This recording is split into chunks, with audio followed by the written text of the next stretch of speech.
जगन्नाथपुरी के एक भक्त की कथा है। एक भक्त था, उसके स्वप्न में जगन्नाथ जी आते थे। वो इतना रोता था मंदिर के बाहर खड़े होकर के। तो ठाकुर जी बोले, तू क्यों रोता? बोले, आप बस मेरे साथ रहो, मुझे और कुछ नहीं चाहिए, और इस बात का मुझे अनुभव होना चाहिए कि आप मेरे साथ हो। तो भगवान जगन्नाथ जी ने उसको कहा, मैं तेरे साथ हमेशा हूं, और इसका अनुभव तुझे जब करना हो समुद्र की बालू में चलना, और थोड़ी दूर चलने के बाद फिर पीछे देखना, 2 पैरों के निशान तेरे होंगे और तेरे बगल में 2 पैर के निशान मेरे होंगे। उससे तुझे पता चल जाएगा मैं तेरे साथ।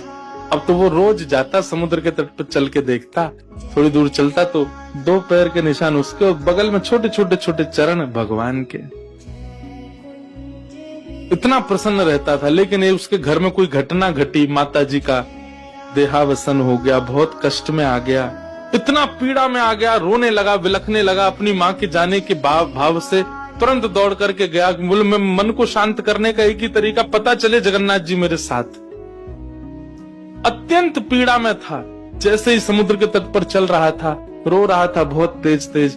पीछे मुड़ करके उसने देखा तो 2 ही पैरों के चिन्ह थे। जगन्नाथ मंदिर के बाहर जाकर बोला, मैं समझ गया, मेरी माँ का देहावसन इसलिए हुआ क्योंकि आप मुझे छोड़ के चले गए हो। अब आप मेरे साथ में नहीं हो। आपने कुछ दिन मेरा संग किया, उसके बाद मुझे अकेला छोड़ दिया। नाथ, आप ऐसा कैसे कर सकते? मुझसे क्या अपराध हुआ? रोने लगा, बिलखने लगा। जगन्नाथ जी रात्रि में फिर स्वप्न में आए। क्यों रो रहा था? बोले, नाथ, आप मेरे साथ थे हमेशा, और आज आप मेरे साथ नहीं थे। मैंने जाके देखा 2 ही चरण चिन्ह थे, और आज ही मेरी माँ का भगवत धाम गमन हो गया। इसका मतलब आपने मुझे त्याग दिया ना? मुझसे कोई अपराध हुआ है?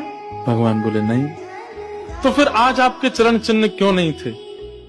भगवान बोले, कल तक मेरे चरण चिन्ह थे क्योंकि तू भी चल रहा था और मैं भी चल रहा था, परंतु आज तू पीड़ा में आ गया तो तुझे गोद में लेके मैं ही चल रहा था। वो मेरे चरण चिन्ह, तेरे नहीं, वो मैं ही हूं।